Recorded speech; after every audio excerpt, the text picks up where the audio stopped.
आज आपण पालक पुरी करणार आहोत. आपण हिरवागार लाल काडीचा पालक घेतलेला आहे. पालक हिरवागार आणि धुवून घेतलेला आहे. एकदम हिरवागार आहे. आता तो चिरून घेत आहोत आपण. पालक बारीक चिरून घेतलेला आहे. धुतल्यामुळं पालकाला कलर असा हिरवागार आलेला आहे आणि टवटवीत पण वाटतोय, कारण पालक चिरण्यापूर्वीच धुवून घेतलेला आहे. पालक चिरताना आपण पालकाच्या काड्या सुद्धा घेतलेल्या आहेत, कारण पालकाच्या पानापेक्षा काड्यांमध्ये खूप जीवनसत्व असतं. त्याच्यामुळं आपण पालक भाजीच्या काड्या पण घेतलेल्या आहे. त्याच्यामुळं पालक पुरी खूप छान लागते. आपण चिरून आता परतायला टाकणार आहोत पालक. कढईमध्ये आपण 2 पळी तेल घातलेलं आहे. त्या तेलात आपण आता अगोदरच चिरून ठेवलेला पालक आणि अगोदर चिरण्यापूर्वीच धुतलेला होता, त्याच्यामुळं आता डायरेक्ट आपण कढईमध्ये टाकून दिलेला आहे आणि तो आता आपण परतून घेऊ. त्यात पाणी अजिबात टाकायचं नाही आहे. थोडंसं मीठ टाकूया त्याच्यावरून. मीठ टाकलं का, मीठ टाकल्यामुळे आहे ना, म्हणजे त्याला आपोआप पाणी सुटतं. मिठामुळं पालकाला आपोआप पाणी सुटतं, त्याच्यामुळे त्याच्यामध्ये थोडंसुद्धा पाणी टाकायचं नाही. मिठात आणि तेलातच असा छान परतून द्यायचा आहे पालक.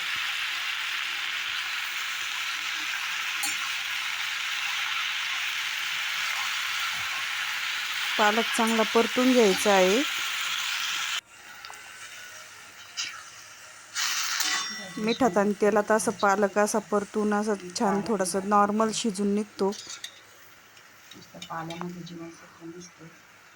एक गोष्ट म्हणजे आपण कधीच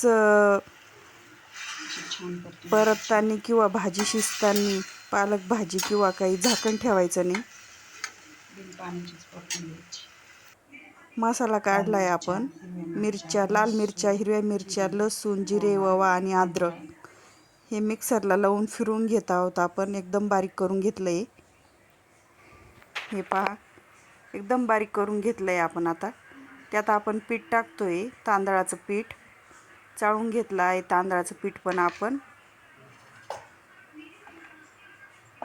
नंतर त्याच्यामध्ये आपण हरभऱ्याच्या डाळीचं पीठ चाळून घेत आहोत व नंतर गव्हाचं पीठ टाकत आहोत त्याच्यामध्ये. तिन्ही प्रकारची पीठं आपण एकत्र करून घेतलेली आहेत चाळून. तांदळाचं पीठ टाकल्यामुळं आणि हरभऱ्याच्या डाळीचं पीठ टाकल्यामुळं पुरी अशी छान चविष्ट लागते. आता आपण बारीक केलेला पालक, मिक्सरमधून काढलेला पालक पिठात टाकत आहोत. आता पूर्ण हे पीठ आपण एकजीव करून घेणार आहे. आणि कारण कढईत थोडंसं पाणी साठलेलं होतं आपलं, तेलाचं आणि मिठाचं पाणी सुटलेलं, ते पण त्याच्यात टाकून घेत आहोत, कारण त्याच्यात पालकाचा अर्क उतरलेला आहे. आणि मस्तपैकी आपण आता पीठ मळून घेत आहोत.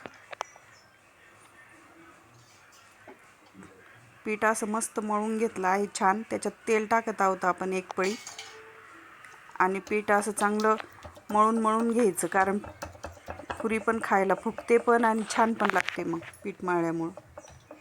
बघा, आता आपण पुरी लाटून घेत आहोत. एक पोळी अशी छान लाटून घेतली पिठाची. अशी पातळ अशी पुरी लाटली पोळी. पोळी अशी मोठी लाटली का आपण आता त्याचे ना छोट्या छोट्या पुऱ्या काढून घेणार आहोत छोट्या ग्लासनी.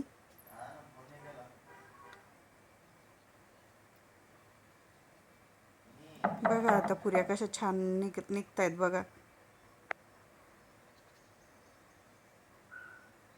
अशा छान पुऱ्या कापून घेतलेल्या आहेत आपण. बघा पुरी कशी छान वाटते बघा, पातळ आणि दोन्हीकडून फुलल बघा. ही आता पुरी आपण आता कढईत तेल ठेवलेलं आहे तापायला. आपण आता बघा कढईत तेल तापलं का नाही, आपण एक पुरी टाकून बघूया. कढई फुलली तर तेल तापलेलं असेल.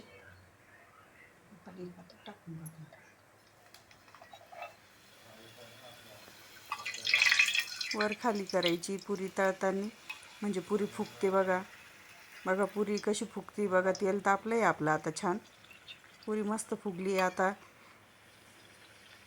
लगेच 4-5 पुऱ्या टाकून द्यायच्या आपल्याला तेलात. एक एक नाही तळीत बसायचं, कारण छोटे छोटे पुऱ्या आहेत ना, 4-4, 5-5 टाकल्या तरी चालतील.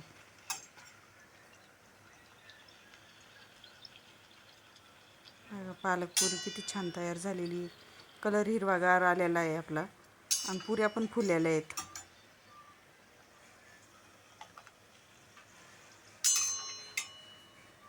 बघा पुऱ्या तयार झालेल्या आहेत आपल्या पालक पुऱ्या. आता त्याचा कलर हिरवागार तसाच आहे. आपण त्याच्याबरोबर थोडीशी शेंगदाण्याची चटणीसुद्धा खाऊ शकतो. तशा पण छान लागतात, पण थोडी शेंगदाण्याची चटणी खाल्ल्यामुळे ना अजूनच टेस्ट येते. बघा पुऱ्या करून पहा तुम्ही, खाऊन पहा. पुऱ्या किती छान खायला पण लागतात, लहानापासून मोठ्यापर्यंत. पालक शक्यतो आवडत नाही, पण पुरी जर केली तर सगळेच खातात.